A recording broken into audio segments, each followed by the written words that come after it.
The year 1624, a small island at the mouth of the Hudson River, covered with dense forests and wild animals. No one imagined that one day this empty, nameless place would become the most powerful and beautiful city in the world. But this is where the story of New York begins, a story full of chance, determination, conflict, and dreams. A story about people who started from nothing and built history under the most challenging circumstances. Before anyone came from Europe, this region belonged to native tribes who had lived on this land for thousands of years. They called the island Manhattan, probably meaning island of many hills, or the place where we all gather. For them, it was a rich and generous land. The surrounding waters were full of large fish, turtles, and shrimp. The forests were filled with deer, moose, rabbits, and bears. Some historical sources say that in different seasons, up to 5,000 people lived peacefully and healthily in this area. They didn't know that this piece of earth would become one of the most coveted territories of European powers. Life was filled with difficult conditions, but they knew how to benefit from nature to survive. They built temporary homes with precision and beauty, wove fishing nets, and carefully monitored the seasons to know when and where to hunt so they wouldn't starve. This island was completely under their control at that time. Their life was a delicate balance between humans and nature, which meant wisdom and harmony. Then, in the early 17th century, many European ships appeared on the horizon. At first, just one or two ships came for exploration and trade. They looked at the natives and thought about profitable harbors. But no one knew that this first contact was the beginning of a process that would change the island forever. Remember 1624? The Dutch West India Company, a trading company that the Dutch government used as a quasi-military operation, decided to build a small fort here, not for conquest based on ideology, but for pure money and high profits. They wanted to profit from the fur trade and other valuable goods. The business was simple: invest money, purchase furs, send them to Europe, count the profits. It was pure business. The Dutch sent a man named Peter Minuit to manage this small trading post and keep everything under control. He was a practical and intelligent man who knew how to deal with the natives and organize trade. But the first thing Minuit did, and one of those entertaining stories that history never forgets and everyone remembers, was to buy this island from the Native Americans, probably the Lenni Lenape tribe, with a bundle of cheap goods. Did it really sell for 60 guilders, equivalent to about $24 today? Probably that figure was exaggerated, and later historians magnified it. But the story is symbolic, undeniable. An entire continent, all infinite chances, traded to a European trading company for a handful of belts, buttons, and beads. New Amsterdam grew quickly, and prosperity was felt. Narrow streets were built on an irregular and crowded network. Houses with beautiful Dutch gabled roofs appeared along the East River and Hudson River. These homes lacked vanity, but were built with a practical design. People came from all over the world: Dutch, English, enslaved Africans, Spanish Jews, French Catholics. Anyone who wanted to make money came here, and the environment took on a colorful character. New Amsterdam was a diverse and bustling city from the beginning, and although darker and more oppressive than the picture we paint today, this human diversity was always an essential part of it. African slaves worked alongside free migrants. Jewish merchants sat next to Catholic merchants. This strange and unstable mixture was uncomfortable, But it sweetened the city. Everyone sought opportunity in their own way. 1664. Several English warships appeared on the horizon. The Dutch, not particularly strong against military threat, surrendered. The English renamed New Amsterdam, New York, in honor of the Duke of York, the brother of King Charles II of England. Nothing changed dramatically. People still lived in the same houses, walked the same narrow streets, but the laws and ruling systems changed. English government was more controlling, more organized, and more rigid. Trade grew, but the Atlantic slave trade darkened the region. New York's harbor became one of the most important ports for selling enslaved people. A dark and tragic reality that darkened many threads of the city's history. The 18th century came, and New York became the capital of New York State. It was a growing, bustling city like a city of dreams. Its harbor was hardworking and vibrant. Its streets were lit by light and the sounds of merchants and workers until late at night. Coffee houses filled with dreamers, refugees and revolutionaries talking about freedom and human rights. 1776 arrived, when the Declaration of Independence was approved by the Continental Congress. New York was one of the first cities to celebrate it, and all the people celebrated. New York became a battlefield. During the War of Independence for 7 years, the city went back and forth between British and revolutionary hands. Fires burned homes. Streets became desolate and destroyed. But something remarkable happened. After the British defeat and the signing of the Treaty of Paris, the city was rebuilt. But this time not as a European trading post or a colonial city, but as the capital of a newly born and free country. For a while, New York was even the capital of the entire United States of America. The 19th century, the golden days and an explosion of dramatic growth.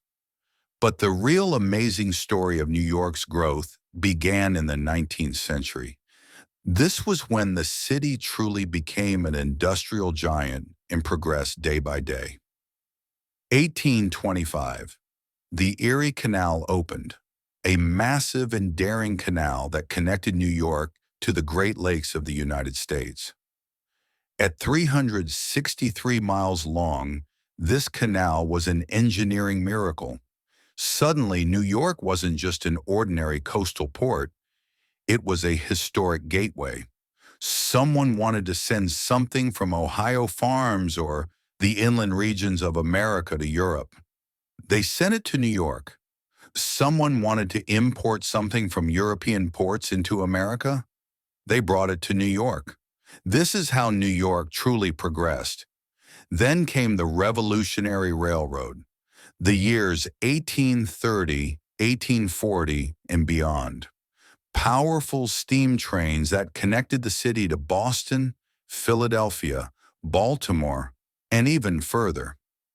New York became the beating center of the system, the point through which everything passed or was directed toward. Cash investment flowed in. Large banks were built. Wall Street, which until then was just a limited street for capitalists and merchants, became the financial heart of the world. America was transforming into industry and technology, and New York was its engine and brain. Textile, metal, and food industries moved at an accelerating pace. It was the most important role. But this was just the beginning. Millions of hungry and wretched migrants came. Irish fleeing famine, French, Germans, Italians, European Jews. They filled the city's streets and transformed Lower Manhattan. Lower Manhattan became one of the most crowded and simultaneously cruel places in the world. Living conditions were horrifying, dark and scary, damp, full of disease. But for many of them, even these conditions were better than the darkness, poverty, and political oppression they had come from. In the 1850s and 1860s, New York was a completely divided and unequal city. In one part, while migrants lived in narrow, dark, damp basements, millionaires, bankers, and wealthy industrialists lived in prestigious mansions and powerfully impressive palaces on Fifth Avenue. 1853. Central Park was built and became one of the most beautiful, a grand and generous project that took about 15 years to complete, but the result? A beautiful wonder and miracle. Millions of trees, flowers, and plants in the middle of a completely paved and industrial city. Central Park became a symbol of projects so grand and useless that they could buy and transcend. Over the years, even for poor people living in the basements around it, this park was an escape, but social tensions increased. The American Civil War, 1861 to 1865, divided the city. Some citizens wanted to stop the war. Others were completely with the Union and fought to end slavery. 1863, the draft riot set New York ablaze, and the city streets became a battlefield. Thousands were killed, homes burned, and everything became chaotic. But the city remarkably kept rising and rebuilding itself. People, as always, with strong determination and mutual help, accomplished this. The Golden Era, 1880 to 1920, the City of Wonders and Limitless Dreams. This was when New York became its true self, a city of wonders, a city of boundless dreams. 1886, the Statue of Liberty was formally installed in the harbor. The French sent it as a symbolic gift. This statue was an American symbol: freedom, opportunity, and a new dream. Every ship crossing the Atlantic and entering America saw this tall statue with its torch. For millions of poor and homeless migrants, this statue was a symbol that maybe they had a chance in this city. Maybe they could rebuild themselves. 1883, the Brooklyn Bridge was built and opened, a true masterpiece of architecture and engineering. Precise steel cables and majestic and beautiful towers.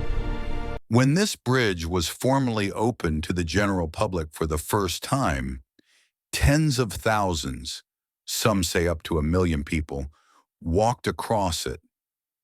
This was the first time New York and Brooklyn were physically and symbolically connected. Tall, ambitious skyscrapers were built. 1872 saw the first skyscrapers, then more and more. A crazy race to reach the sky began. Each year, taller and more interesting buildings were constructed, and the city shaped its beauty. In 1913, the Woolworth Building, a 60-story tower, was built, and for a time, it was the tallest building in the world. What did these buildings symbolize? Human confidence, hope, a city's effort to transcend its boundaries and reach heaven. Every new and taller building had a message. New York doesn't stop. New York grows. Electricity and light. 1882. The first electrical network in New York was activated. By Thomas Edison and investors. Streets were illuminated. Dinners became possible late into the night. Factories could work around the clock without stopping. Electricity wasn't just technology, it was a social and economic revolution in itself. World War I, 1914 to 1918. New York wasn't directly involved, but the city became an economic war zone. Supplies, weapons, and raw materials for the Allies. Money flowed. The economy grew. New York's harbor was one of the busiest in the world, with many merchants present for profit and selling goods. The 1920s. The Golden Age, or at least that's how it appeared to anyone with money. Music accompanied the streets. New York was a city of dreams and endless hopes that everyone wanted to live in. If you could make it in New York, you could make it anywhere in the world. But 1929 arrived, the collapse of Wall Street and the beginning of the Great Depression. The stock market crashed. Millions of people lost their jobs and lost hope in life. New York streets filled with unemployed people and the homeless. Many businesses went bankrupt. The city fell both psychologically and economically. The situation was bad, but New York, an amazing quality, even in these, the darkest days of its existence, couldn't completely collapse. By the 1930s, President Roosevelt's New Deal program brought some hope, work, and rights back, though not much improved. Large construction projects began throughout the city. The New York subway expanded and more lines were added. Towering apartment buildings were built. Windows of hope opened again. World War II, 1941 to 1945, made America and New York a real and historical power. New York was the base and center. New York's harbor equipped and armed millions of young soldiers for war. After defeating Germany and Japan, America and New York became absolutely and unchallenged masters of the world. The city was no longer just an American city. It was a symbol of a global power that is still felt today. The 1960s and 1970s were very hard and dark times for New York with very difficult conditions. Traditional industries aged and moved elsewhere. Large companies relocated their headquarters. The Vietnam War divided the city from within. Social and political groups engaged in violence and protests. Some parts of the city became very dangerous. Crime and arson were almost uncontrollable. New York, which for centuries had been a symbol of hope, was now viewed through a dark and pessimistic lens. The situation was very bad, but the city again, like a phoenix, rose again. The 1980s and 1990s were times of rebuilding and revitalizing the city. Rudy Giuliani became mayor, 1994 to 2001, and applied harsh, zero-tolerance policies to crime. Crime decreased. New York committed to programs of urban renewal and redevelopment of old buildings, cleaner and safer streets, more police and surveillance. New industries, especially technology, media, and art, began to enter and invest. The city was once again bright and shining in the world's eyes and took a new breath. Then September 11th, 2001, a day that will never be forgotten. Two terrorist planes targeted the Twin Towers of the World Trade Center and destroyed them.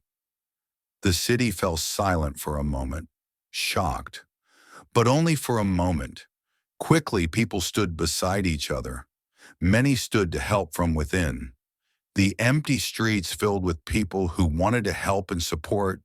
A city that had been destroyed and rebuilt several times in history stood again and rebuilt itself. Everyone thought the city would fall, but people, as always, solved the problem together. Today, New York is home to nearly 8 million people, quite a number. If you count the surrounding metropolitan area, more than 20 million people live in the surrounding suburbs and cities. It's a global and multinational city. The languages of the world, over 800 languages, can be heard on the streets of this city, symbolizing power and happiness among nations.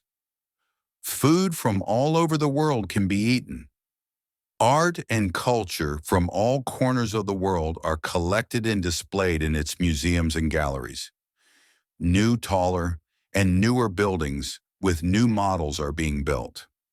The High Line Park transformed an abandoned railway into a beautiful garden park. Hudson Yards is a completely new area. The city shows itself that even from the ruins and old earth, it can build something new and shining. But what conditions does New York have today? It's expensive and often very costly. Rents have reached unreasonable and unfair amounts.